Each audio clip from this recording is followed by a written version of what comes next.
सुप्रभात बच्चों। आज हम अगली कविता राम लक्ष्मण परशुराम संवाद करेंगे।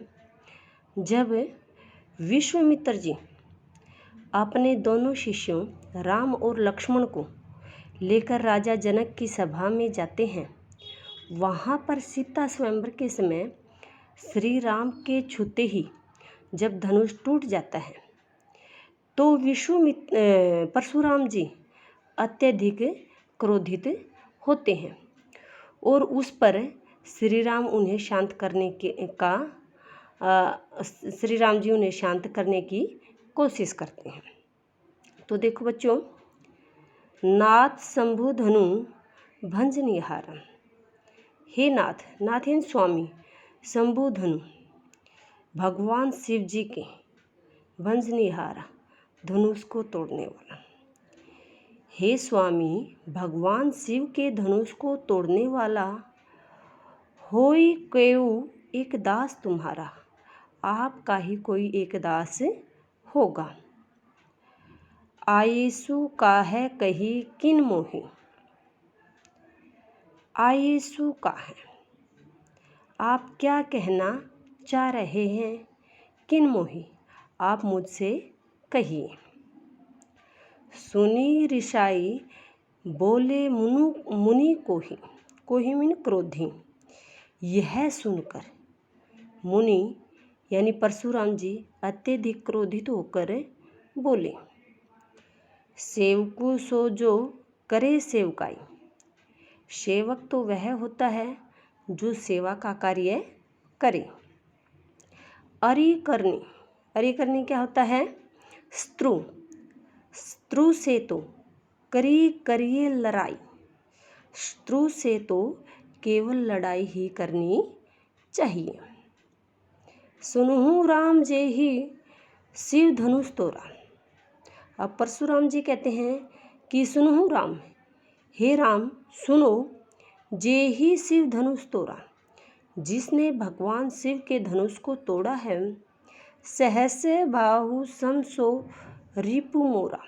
रिपु क्या था, शत्रु, वह सहस्र भाव के समान मोरा रिपु मेरा शत्रु है।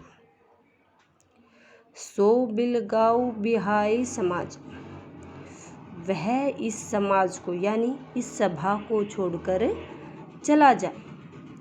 न तय मारा जेही सब राजा, नहीं तो मेरे द्वारा सभी राजा मारे जाएंगे।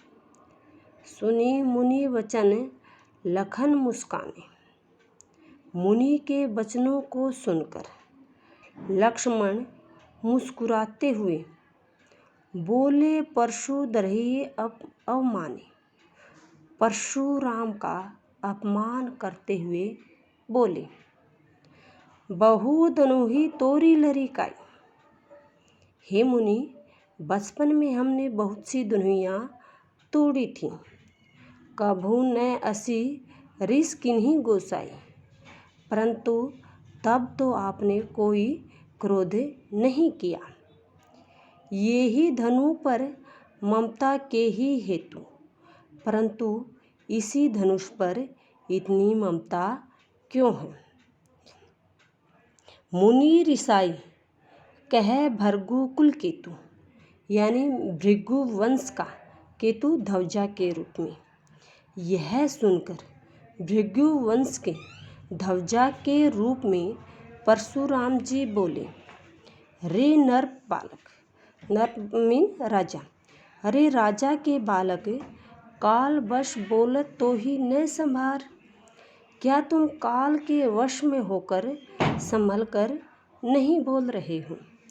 धनुहि सम त्रिपुरारी धनु विदित सकल संसार, जिसे तुम धनुहि कह रहे हो वह विदित सकल संसार। त्रिपुरारी धनु यानी तीनों लोकों में विकसित भगवान शिव का धनुष, जिसे तुम धनुहि कह रहे हो, यह तीनों लोकों में प्रसिद्ध भगवान शिव का धनुष है। बच्चों, ये तो इसकी व्याख्या है। अब आपने शिल्प सौंदर्य भाव सौंदर्य करना है उसके मैं आपको निशान लगवाती हूँ, लगाइए। सबसे पहले शिल्प सौंदर्य के अंदर आपने लगाओ भी ये पद पर आधारित अर्थग्रहण संबंधी क्वेश्चन। सबसे पहले आपने कै लगाना है, फिर ग, घ, अड़य, छ, जय और ये अनुप्रास, प्रश्न, अतिशयोक्ति अलंकार आदि का प्रयोग किया गया है। ये तो आपका शिल्प सौंदर्य हुआ। अब आपने भाव सौंदर्य लिखना है बच्चों। उसके लिए आप आ जाओ अर्थग्रहण संबंधी प्रश्न। अर्थग्रहण पद पर आधारित अर्थग्रहण संबंधी प्रश्न। इसका आप कै का उत्तर करेंगे। रामचरितमानस के बालकांड से लिए गए इस पद में ये वर्ड आप करेंगे। इसकी भाषा शैली क्या है? अवधी भाषा। भाषा सरल सहज भाव के अनुकूल है और अवधी भाषा का प्रयोग किया गया है। धन्यवाद।